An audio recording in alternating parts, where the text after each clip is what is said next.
the Commander-in-Chief of Kenya's Defense Forces, Your Excellency President William Ruto, Your Excellency our First Lady, Mama Rachel Ruto, the Prime Cabinet Secretary, the former Prime Minister, the Speaker of the Senate, the Chief Justice, and the President of the Supreme Court, the Vice CDF, the service commanders, all officers present, our men and women in uniform, Mrs. Ogola, and your children and the family. We come here accompanying the President, first and foremost to condole with the family of General Ogolla. Again, we come here to condole with the KDF fraternity for the loss of their general, a celebrated and decorated soldier who has passed on in the course of duty.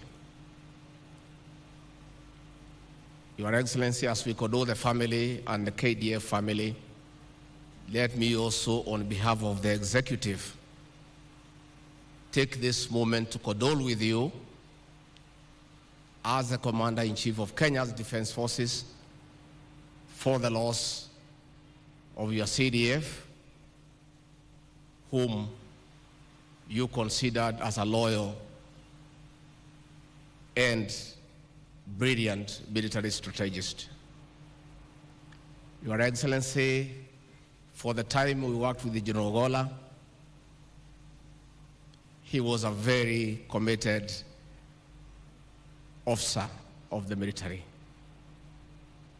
Besides that, the man was humble, pleasant, and amiable. He was also a very kind man. And when we talk to many officers who have served under him, they would give testimony of his humility and his kindness.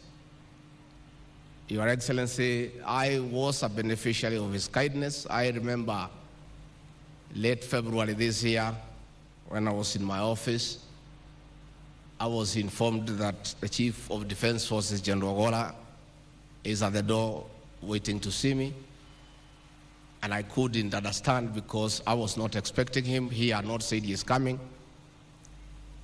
And in ordinary circumstances, if you hear the Chief of Defense Forces has come without notice, you sort of panic.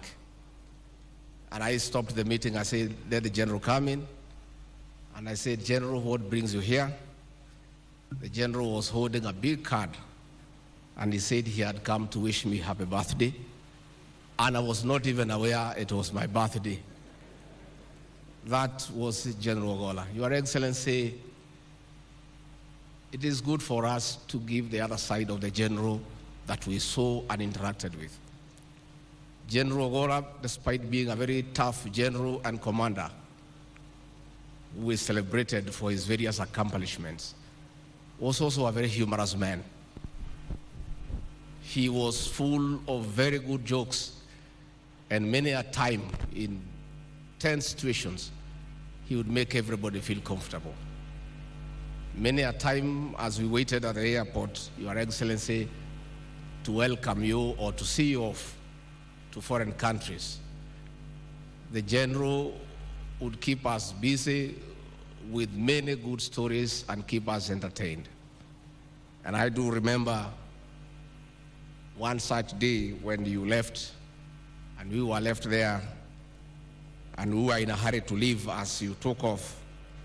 And he told me, Mr. Deputy President, it is good for me to inform you that when you are in a military facility and the Commander-in-Chief is away, I am the senior most military officer here, and all of you take orders from me, and you only leave when I tell you so. And after we stayed for a while, he said, you may now take off. I give you fallout. And that was a tradition for the days we stayed with General Ogolla. We were there with Professor Kindiki, the leader of majority, and all these politicians who are not very accustomed to orders. but the general would organize us, and only when he felt that your plane has taken off safely into the skies, he would say, Deputy President and the rest of you, you may now fall out. That was General Ogolla for you.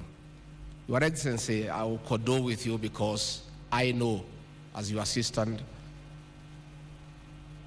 the high regard you had for General Ogolla. That regard was so high that when this news came through, I was with you at Sagara State Lodge. We had performances during the Drama and Film Festival, the Winners Concert, and one of your assistants brought you a phone and said there was an urgent call from the Defense Minister, and you went to take the call that took very long. And when you called me, you said, we have very bad news.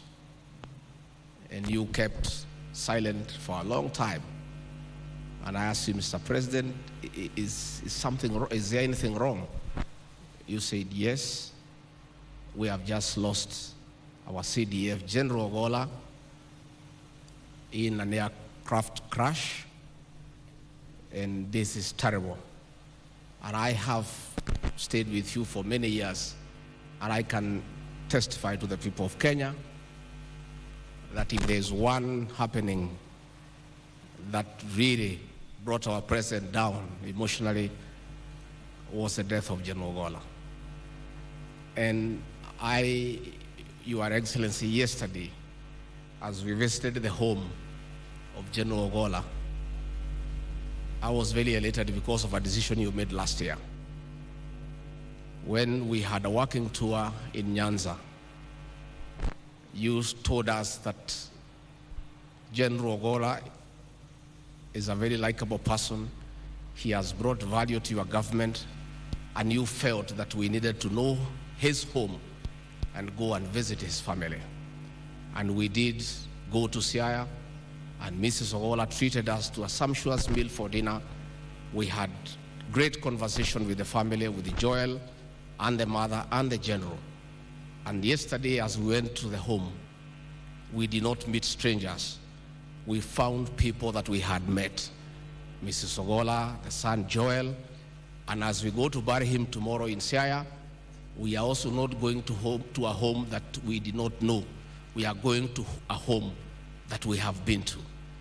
And it just ignited my imagination that probably, Your Excellency, it may be time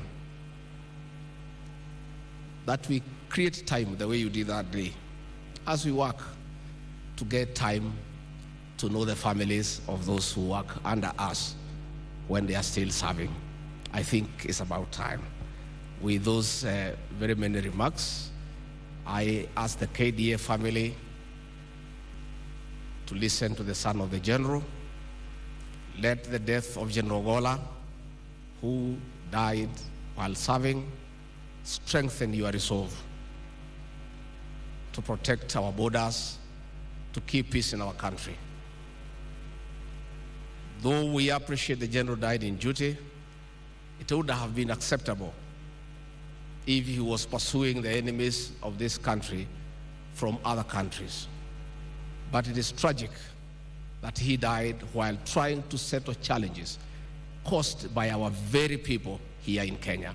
And I think his death should strengthen the resolve of our forces and our security agencies to wipe out the banditry menace in this country once and for all.